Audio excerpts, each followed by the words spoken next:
continuando con el análisis de las pautas formales, ahora trabajaremos con el resto de las pautas.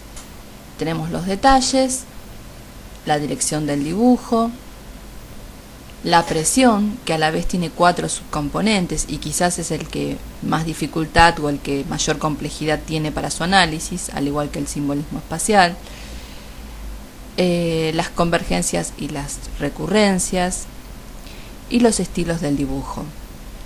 Bien, comencemos por el tema de los detalles. Observar los detalles es ver exactamente qué contenidos están presentes y qué contenidos pudieran o no estar ausentes.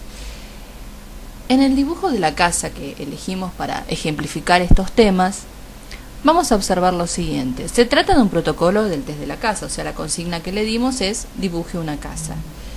Como vemos, tiene detalles esenciales, que son las paredes, el techo, puertas y ventanas. Esto lo analizamos más allá del estilo o la estructura con la que se hagan. Es decir, cuando nosotros analizamos el detalle como pauta formal, tenemos 3 niveles de lecturas en su clasificación. Los detalles pueden ser básicos, que son lo que hacen en esencia al objeto, es decir, me permiten a mí definirlo y ver de qué objeto se trata. En este caso, por ejemplo, la casa tiene paredes, tiene puertas, tiene ventanas y tiene techos. Lo que no tiene y debería estar presente, porque también es un detalle esencial, es la chimenea. Y complementariamente después tendríamos qué detalles tienen las puertas, qué detalles tienen las ventanas, qué detalle tiene el tejado. Es decir, los detalles básicos nos van a hablar del nivel de inteligencia base. Cuando esos están presentes, podemos decir que hay un funcionamiento cognitivo base o medio. Después veremos si es medio inferior, medio superior. Así que, en realidad, analizar los detalles en un dibujo forma parte también de un análisis como si tomáramos un test de inteligencia. Luego tenemos los detalles complementarios. Los detalles complementarios son los que no hacen a la esencia del dibujo, pero sí lo definen mejor como objeto. Entonces, en este caso, por ejemplo, vemos que el techo tiene un tejado y hay otros dibujitos ahí que no se precisan bien, pero es como si fuera un techo a 2 aguas. La puerta tiene picaporte y tiene otros arabescos. Las ventanas tienen una sola ventana y tiene como una reja. Esos serían detalles complementarios. Ahora bien, luego tenemos los detalles bizarros o extraños. ¿Qué quiere decir? Son aquellos parte del estilo del dibujo en donde no tiene una connotación muy ligada al objeto. Por ejemplo, esa cruz que puede ser una antena, esa forma de pico en el techo de la casa, los signos de deterioro, que esto igualmente después lo estudiaremos particularmente como contenido en el test de la casa, esas paredes rotas en el lado izquierdo, esa canilla con una gota. Digamos que son dibujos que exceden al objeto. Entonces, cuando aparecen estos dibujos extraños, quiere decir que también hay aspectos en el psiquismo que no están bien integrados.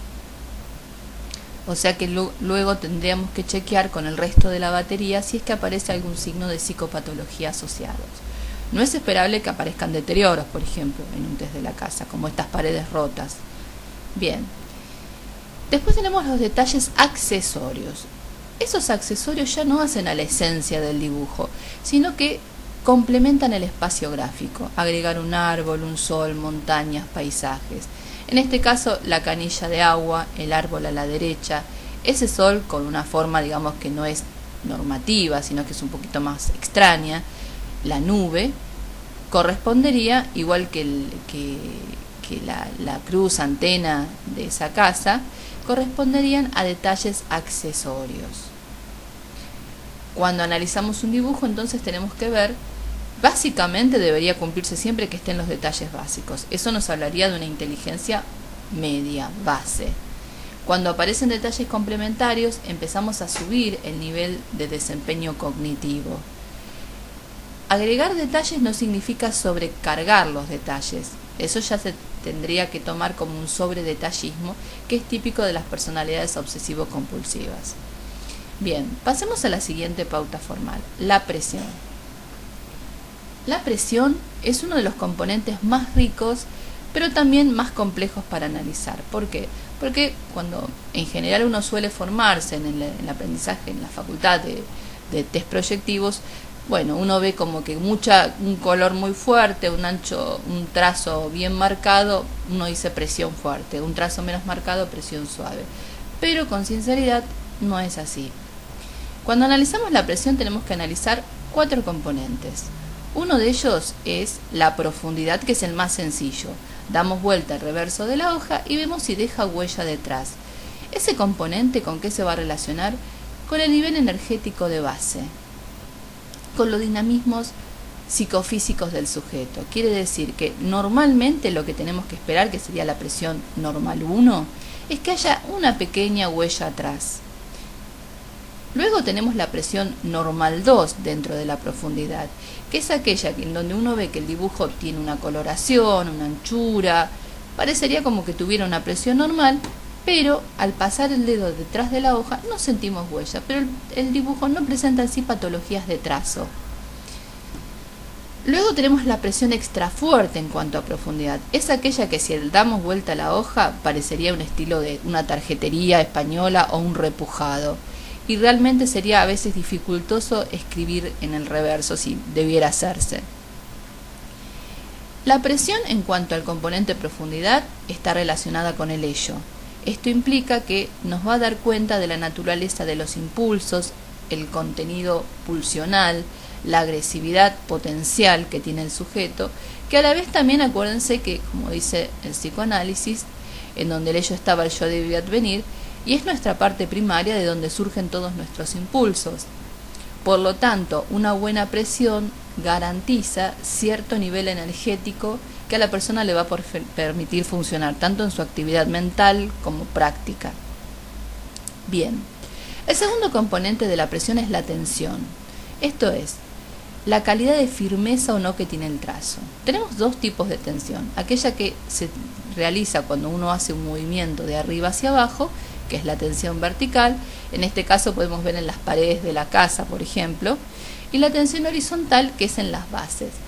Si nosotros miramos, en realidad debería haber un equilibrio, tanto cuando trazo movimientos verticales como movimientos horizontales, debería poder ver que los trazos mantienen buena tensión.